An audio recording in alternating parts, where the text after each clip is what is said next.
All right, so the $1 million question that's going to come up the next couple months with the New Orleans Pelicans surprising everyone. And we got to stop this, man. It's a draft lottery. Any team that was in it could have won it. All right, we acting like the Pelicans went out and won a game. Like we're acting like they went out and beat somebody by 30. Fam, it's a lottery. Anyone could have won it. All right, gosh, we got to stop that.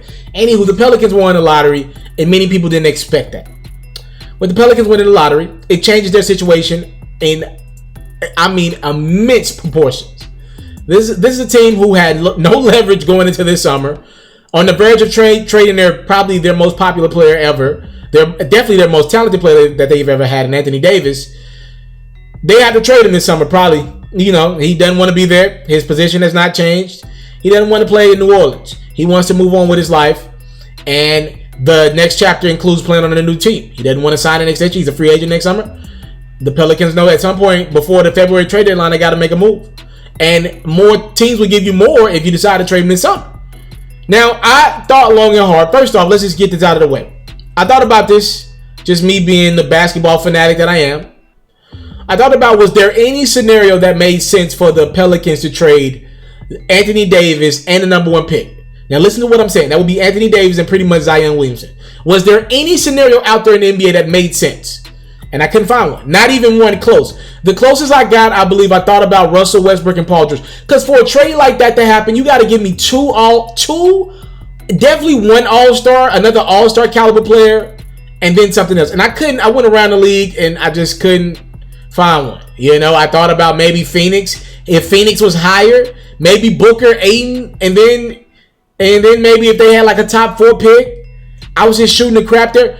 Nothing made sense, and I like Paul George and Russell Westbrook a lot, but Paul George is obviously better than Zion, but he ain't the marketing, like literally the money that's gonna come in with Zion just ain't gonna happen with Paul George, and he's great.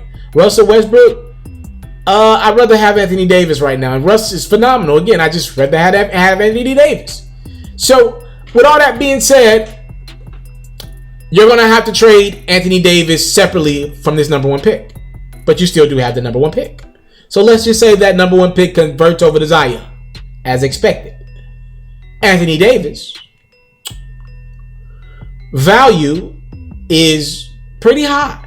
He played it safe to end the regular season. Played every now and then. Didn't play a lot of minutes. Alvin Gentry had the very daunting responsibility as the head coach of the Pelicans to make sure he didn't get hurt, to maximize his value this summer.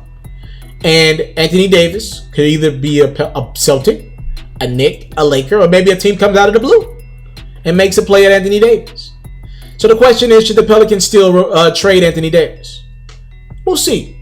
I think yes. Because I went and tried to look into a scenario that made sense for the Pelicans to just trade the number 1 pick by itself.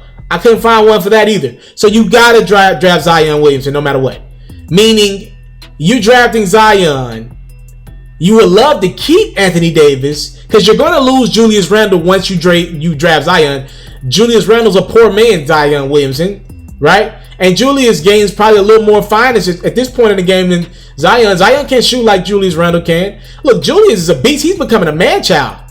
But Zion's potential alone is going to have him as the guy. And again, Julius Randle, salute to him.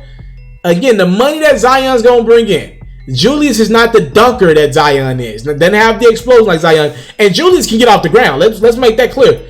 He just ain't Zion. Zion's more athletic than Julius Randle. And with athleticism comes more plays defensively and more potential.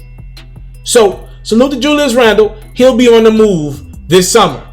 He's got an option on that second year. He's going to go be a free agent. He's probably going to do that anyway. But most likely the Pelicans would have paid him. Losing Anthony Davis, they probably would have paid him. You can't, he's not going to be around now. You got to move him out the way for Zion. You can't have both of those guys on the roster. So Anthony Davis, if he doesn't want to stay there, if David Griffin and company can't convince him to stay, should the Pelicans trade him? Yes. You don't want to have Zion in that organization with a guy who doesn't want to be there. You don't want Anthony Davis to be around as, again, you got to trade. He's not signing long term. Anthony Davis is not recommitting to the Pelicans. Bare minimum, he's going to weigh his options out of free agency. Do you really want your young star Zion next year to be around that? Do you? I mean, it's gonna get ugly in New Orleans by February. It's getting ugly. Now, it'll probably be ugly this summer. Zion's already gonna see enough. Because technically, when he gets drafted, more times than not, Zion will still be on that roster. Unless the Pelicans do a draft day trade. I doubt it. I'm pretty sure this thing's going to get close to free agency, if not in free agency, with Anthony Davis. Do you really want your new guy, Zion, to see all that? See a guy that's given that franchise so much? Probably more talented than you, by the way. I think Zion's box office more than Anthony Davis could ever be. But in regards to talent, Anthony Davis is a phenomenal basketball player. You can't teach 7 feet with long arms like that. So you're going to watch a guy that gave his all to an organization that came in just like you, a young, red-nosed kid who was ready to work. You're going to really let Zion sit around and watch Anthony Davis get traded? It's not a good look. Definitely not a good look. You got to move on from Anthony Davis for the health of your organization. But not only move on for him, get things that make sense. I really believe that New York Knicks trade out there makes a lot of sense. Go get that kid RJ Barrett with him. Go get him. Zion don't want to play in New Orleans. Go get the kid with him. I'll do that in a separate video and talk more about that. Look, the Pelicans have to do what's best for their organization at the end of the day. And if bringing back Anthony Davis is what's best for them, do what you do. I just don't understand that one. You gotta let Zion feel good about being in New Orleans. And you can't do that if a bad seed is there. And right now, Anthony Davis is their bad seed. He wasn't the bad seed all the time, but it's just he doesn't want to be there. The Pelicans have to trade Anthony Davis this summer. You got to create a new morale around the organization because, and by the way, the Pelicans got a big blame in this because of their actions in the past. That organization started to look like an unwanted place, an undesirable place, and just like LeBron in Cleveland, it's going to be tough to recruit there. The difference between LeBron and Zion is Zion's going to make so much money off the court in his first few years. Zion's not going to have to sign the extension after his rookie deal. He can leave in like 3 or 4 years. So New Orleans only got a few years to turn this thing around. Or not only will Zion Williamson be out the door, that Pelicans franchise would probably be out of New Orleans as well.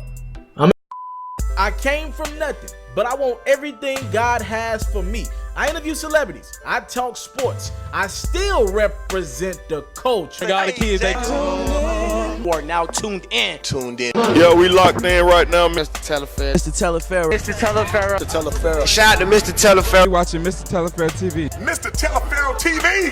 Here with the Triple B's, you can't do nothing but win.